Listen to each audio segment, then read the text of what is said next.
অন্তর্বর্তীকালীন সরকারকে উৎখাত করে ভারতে অবস্থানরত সাবেক প্রধানমন্ত্রী শেখ হাসিনাকে দেশে ফিরিয়ে আনার আগস্ট রিটার্ন হিট প্ল্যান ভেস্তে গেছে।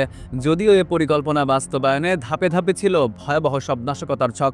দেশবিরোধী এসব ষড়যন্ত্র নস্যাৎ করতে বিশেষ ভূমিকা রাখেন আইনশৃঙ্খলা বাহিনীর একদল দেশপ্রেমিক পেশাদার কর্মকর্তা। এই টিমে সেনা ও পুলিশ বাহিনী সহ গোয়েন্দা সংস্থার সমন্বিত টিম নানাভাবে দিনরাত কাজ করেছে। এর ফলে এখন বলা যায় ষড়যন্ত্রকারীদের প্রথম দফার অপতৎপরতার ছক একে একে ব্যর্থ হয়েছে। তবে তারা বসেও নেই।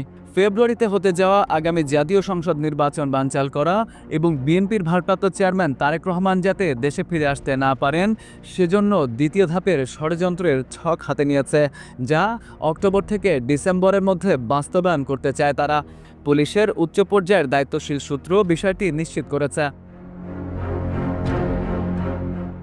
নির্ভরযোগ্য সূত্রের দেওয়া তথ্যে জানা যায়, অন্তর্বর্তী সরকারকে ফেলে দিতে আওয়ামী ফ্যাসিস্টদের ষড়যন্ত্র পরিকল্পনা 2 সক্রিয় করা হচ্ছে, যার প্রধান টার্গেট অক্টোবর থেকে ডিসেম্বর। এর আগে সরকারকে অচল করে দিতে দেশের দক্ষিণাঞ্চল থেকে বিশেষ কিছু কার্যক্রম শুরু হবে। এসব গোপন পরিকল্পনা বাস্তবায়নে সাবেক স্বরাষ্ট্রমন্ত্রী আসাদুজ্জামান খান কামালের সঙ্গে সমন্বয়ের দায়িত্বে রয়েছেন কার্যত নিষিদ্ধ আওয়ামী লীগের যুগ্ম সাধারণ সম্পাদক বাহাউদ্দিন নাসিম, মাহবুবুল আলম হানিফ সহ বেশ কয়েকজন।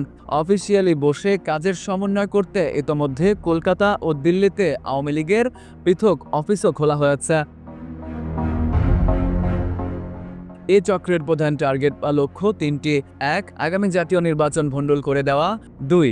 যে কোনো উপায়ে বিএনপির ভারপ্রাপ্ত চেয়ারম্যান তারেক রহমানের দেশে ফিরে আসা প্রতিরোধ করা। এবং 3.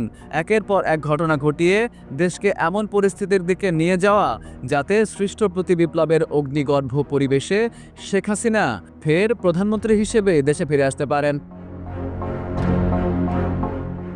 প্রথম দফার ষড়যন্ত্র পরিকল্পনা বাস্তবায়নে আওয়ামী লীগের মাস্টারমাইন্ডরা যেসব পদক্ষেপ নিয়েছিলেন তার অনেক কিছুতে তারা সাফল্য পেয়েছেন।